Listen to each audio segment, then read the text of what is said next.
Fala pessoal, tá começando mais um corte aqui no canal do Arquibancada Tricolor, então fica ligado e vem com a gente. Agora, a postura e desempenho, falando de desempenho e sobre postura para sequência. Te preocupa, Raí Monteiro, o que o São Paulo apresentou ontem em Brasília?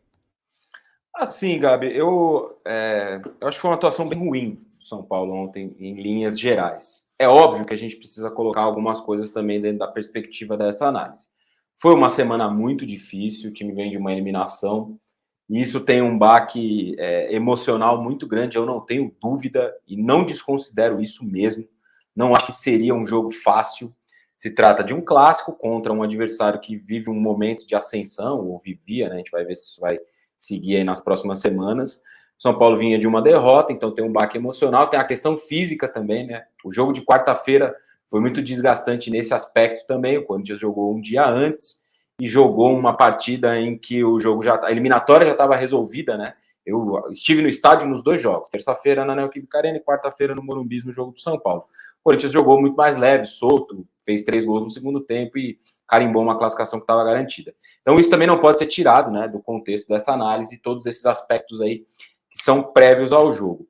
São Paulo tem entregado grande desempenho nas últimas semanas? Não. Então também não tinha a expectativa de que fosse uma atuação exuberante do São Paulo ou coisa do gênero. Esperava um jogo equilibrado, decidido ali em um detalhe ou outro, com uma chance muito grande, talvez, de acabar empatado.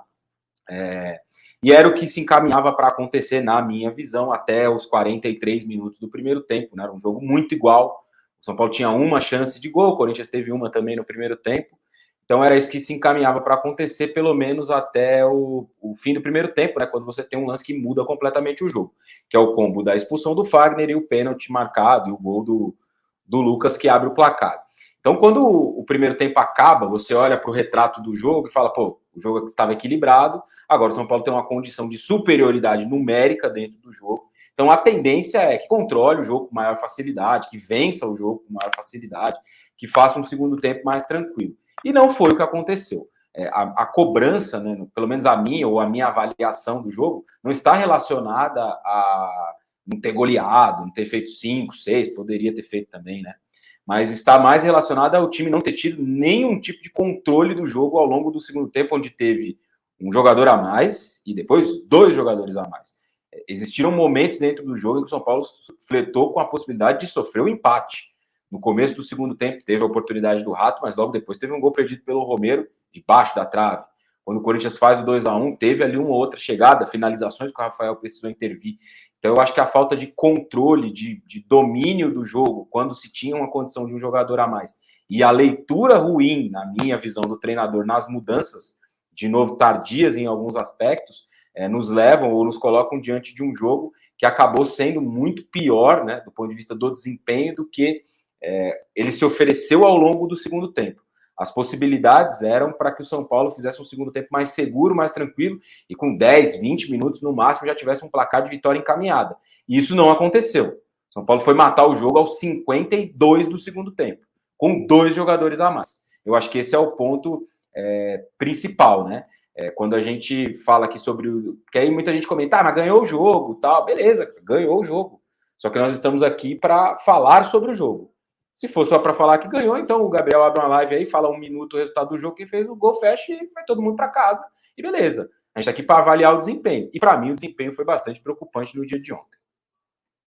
Exatamente. E Raí, acho que um ponto que assim gera mais irritação quando você olha para essa partida é o nível de passividade. E assim, não só isso, claro que a gente queria o São Paulo goleando e acho que tinha totais condições de sair com um placar mais elástico do que saiu.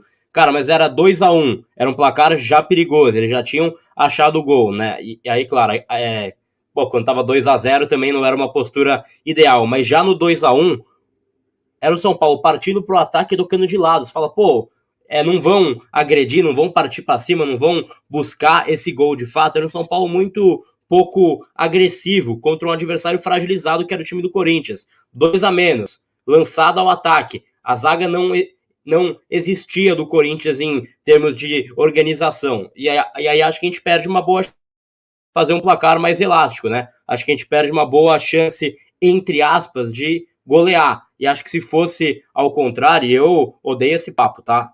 Acho esse papo chato pra caramba. Mas assim, sendo é uma situação contrária, pô, um clássico lá em Itaquera, por exemplo, com 2 a menos, eles teriam jogado para fazer 4, para fazer 5, para fazer 6. A gente não. A gente fez 2 a 0 e sentou no resultado. Então acho que essa passividade é o que mais irrita. E ontem, cara, também o próprio Caleri, né, que é um cara que não fez gol na partida, ele teve chance de, pô, pegar a bola, partir para dentro e tal, virava, tocava de lado, assim, parecia satisfeito com esse placar. Então acho que isso é o que mais irrita o torcedor, mas claro que um 3 a 1 em clássico, ninguém vai falar que é ruim, né, Raí? Não, exatamente. Só queria complementar uma coisa aqui, já que o programa, a ideia aqui é debater, né? E eu acho que é justo que a gente debata com boas argumentações, com razoabilidade, não com mentira, né? Que é um comentário que tem aqui no chat. Eu vou até subir um pouquinho aqui para pegar. É um comentário aqui, Gustavo, eu acho, tem um X no meio no lugar do A aqui. Enfim, não sei se é uma pessoa, se é um bot, sei lá. Mas ele escreveu a seguinte coisa: acordem, o jogo não foi equilibrado. O SofaScore registrou 5 chances claras a 0 para nós. Antes do pênalti já era superiores. A narrativa de mídia corintiana em canal São Paulino. Então, Gustavo, nós somos São Paulinos aqui, sim. Eu, pelo menos, não vou falar pelo Chacon e pelo Gabriel, pelo Sá, porque eu não tenho essa pretensão. Mas aqui a gente está para analisar o jogo, né? Não para trazer números que não sejam verdadeiros. E os números sobre tortura, eles dizem qualquer coisa. Então, você vir falar para mim que o jogo foi... que o São Paulo era superior antes do pênalti, você está mentindo. Que o São Paulo não era superior antes do pênalti. E não teve 5 chances claras antes do pênalti. O São Paulo teve uma oportunidade de gol, que foi uma cabeçada do Wellington Rato, talvez, que a bola bateu não no braço, bateu no corpo ali do Kaká, não foi pênalti, nem nada do tipo. E foi a única oportunidade que o São Paulo teve até o lance do pênalti. O pênalti desequilibra o jogo a favor do São Paulo. E aí depois tem ali as oportunidades, mas não foi... Do jeito que você escreve a sua mensagem, parece que o jogo foi um domínio do São Paulo, empilhou oportunidades e perdeu muitos gols, e aí acabou ganhando o jogo, acabou o placar sendo menor do que deveria ter sido. Não foi. Então, a gente pode discutir, debater, discordar, como o doutor João aqui manda, discordo, tal, beleza, ele põe argumentos, e aí é justo a gente possa debater com argumentação. Mas vir aqui... querendo não fazer valer a nossa visão do jogo, que não quer dizer que é verdade ou não, que é verdade não é o termo, que tem mais valor do que a opinião de outra pessoa. Não é esse o ponto. Agora, a questão é que você está trazendo dados aqui que não são verdadeiros. O São Paulo não foi superior antes do pênalti. Só queria acrescentar isso. E qualquer coisa ele pode continuar acompanhando só pelo SofaScore, né? Porque aí lá tem o resultado e os números no cru, né? Também. Não sei nem se são esses números, porque eu estava assistindo o jogo, não olhando só a estatística. Eu acho que as estatísticas ajudam a você compreender o que foi o jogo quando você assiste, quando você acompanha, né? Acho que elas são um complemento, né? E sobre essa questão de narrativa corintiana em mídia são paulina, é que tem uma diferença entre a gente torcer e fazer críticas ponderadas e também sobre falar o que a pessoa quer escutar. Eu não farei isso. Então, se você está esperando isso, procure um lugar que vai falar o que te agrada, né? Geralmente é o espelho. Você vai falar, vai se olhar, vai ver, vai concordar com o que você está falando e está tudo certo. Mas eu não vou estar falando também, acredito que o Raí também não, o Gabriel também conheço. Então, acho que não é realmente, talvez, o lugar que você vai encontrar apenas o que você quer ouvir, né? Você sabia que a gente tem uma programação diária aqui no Arquibancada Tricolor? Então, isso aqui foi só um corte. Se você quiser ver todas as versões completas ou saber mais da nossa programação, clica no link aqui na descrição.